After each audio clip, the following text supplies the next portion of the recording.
প্রিয় BA fifth সেমিস্টারের ছাত্রছাত্রীরা, আজকে আমি যে বিষয় নিয়ে আলোচনা করব সেটি হচ্ছে তোমাদের যে এডুকেশনের ডিএসসি ওয়ান পেপারটি রয়েছে, piece and value of education. এই সাবজেক্ট থেকে আজকে আমি তোমাদের গুরুত্বপূর্ণ সাজেশন দিয়ে দিচ্ছি। তোমাদের আজকের এই ভিডিওতে আমি তোমাদের 10 নম্বরের এবং 5 নম্বরের প্রশ্ন আলোচনা করব। তো 5 নম্বরে তোমাদের একটি মাত্র প্রশ্ন আসে করতে হয় এবং 10 নম্বরে তোমাদের 3টি প্রশ্ন করতে হয়। মোট বড় প্রশ্ন 35 মার্কস থাকে। তো আজকে যে প্রশ্নগুলো দেবো এগুলো যদি ভালো করে যাও স্টার মার্ক কোশ্চেনগুলো, তাহলে আশা করি তোমরা মিনিমাম 2টো 10 এবং একটি 5 নম্বরের প্রশ্ন অনায়াসে কমন পেয়ে যাবে। তবে আমি আশা রাখি 3টে প্রশ্নই 10 নম্বরে কমন পাবে, মিনিমাম 2টো তো পাবেই। এবং বাছাই করা স্টার মার্ক প্রশ্নগুলো বলে দিচ্ছি, তোমরা দেখো। এবং যদি তোমাদের মনে হয় যে এই সাবজেক্টের টু দি পয়েন্ট অ্যান্সার সহ তোমাদের স্টাডি মেটেরিয়াল সংগ্রহ করতে হবে, তাহলে যোগাযোগ করে নিও 7278981430 এই নাম্বারে।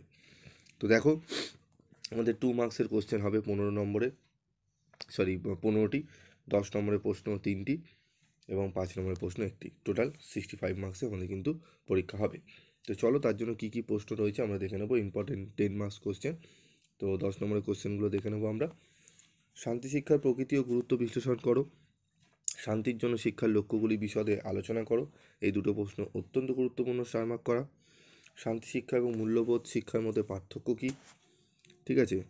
NCFTE 2009 অনুযায়ী শান্তি শিক্ষার উদ্দেশ্যগুলি আলোচনা করো।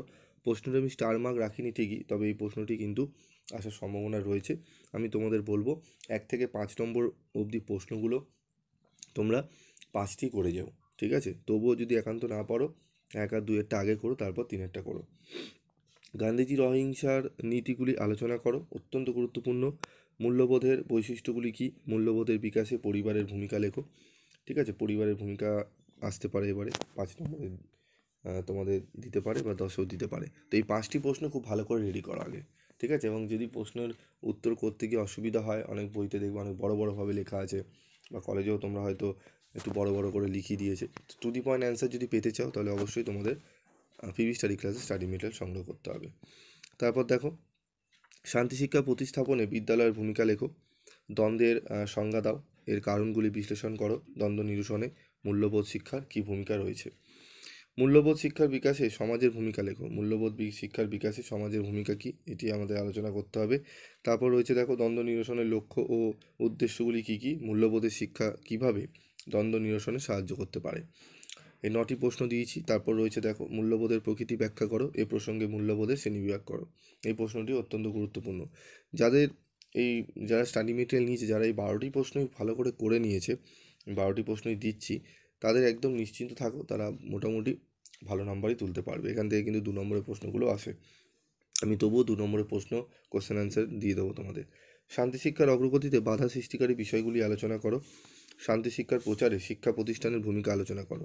এই 12টি প্রশ্ন খুব ভালো করে করো। এই 12টি প্রশ্ন করে নিলে আশা করি তোমাদের কিন্তু একদম ভালো তোমরা অ্যান্সার করে দিয়ে আসতে পারবে।